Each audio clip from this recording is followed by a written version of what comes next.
Hey everybody, it's me again, Jason, and I'm back to talk about rocketry again, but this time I want to talk about launch controllers.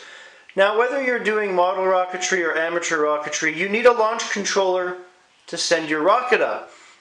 I'm going to show you a few different examples, one that I've bought that are available in stores and two that I've constructed.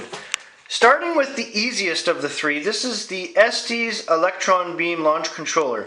It takes 4 AA batteries. You attach those 2 clips to the igniter that's sticking out of the engine in your model rocket when it's on the launch pad. You put the key in the key slot to arm it. While holding down that key, that little light comes on and you press the launch button. That pretty much sends the rocket up in the air. So what happens is the charge from the battery goes through the machine, through the wires, goes to the clips, to the igniter, and ignites the fuel.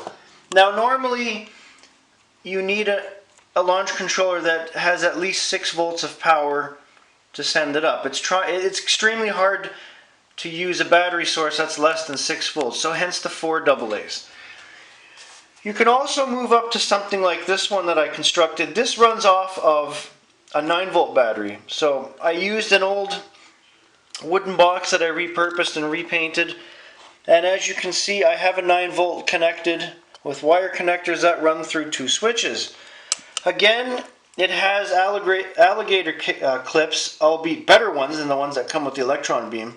And how this works is, once I have the clips on the igniters, I hit the first switch to arm. So this kind of acts as the key on this controller. And then once everything's ready to go and I do my countdown, I hit fire and leave it down until the rocket's launched, and then release both switches to disarm the system. I've used lamp wire to build this because lamp wire is not so much just cheap, but it's flexible and it fits the bill. It can carry a decent charge. It's meant to be hooked up to lamps and lights, so it carries a 9-volt charge, no problem. Ooh, 9 volts. This is my big box. This was actually constructed before that one, and this runs off of a 12-volt marine battery. Now, unfortunately, I don't have one at the moment because my 12-volt marine battery lost its charge. I couldn't put any more juice back into it. Similar as the small controller, the big 12-volt is hooked up with 2 switches, and the battery sits in there and the terminals are clipped with those 2 alligator clips. Hatch is closed, as you can see, arm and fire, but on this box I have the switch covers, so flip it up, system is armed, flip it up, do my countdown, fire. Once the rocket has left the pad, I close off both switches and lower the guards. The system is disarmed. People have asked me over the years what I recommend, and it's hard to recommend a launch controller mainly because I started off with an electron beam similar to this one. I actually had an old yellow one that eventually broke. And after a while I decided I'd rather design and build my own that are a little bit more rugged and have better clips. So I purchased everything separately. In this case, a little wooden box. This was wood panels that I managed to get from my workplace at the time, paint that I already had, and switches, switch covers and connectors from a surplus store. Lamp cord again, and I used 2 carabiners to clip the wire to the sides of the box. They're very easy to transport.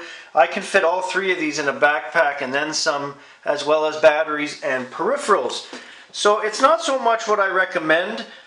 If you start off with an electron beam, you can buy them in hobby stores. They're not terribly expensive, about 20 bucks, and then get a few batteries and then work your way up. Maybe even experiment with building your own launch boxes.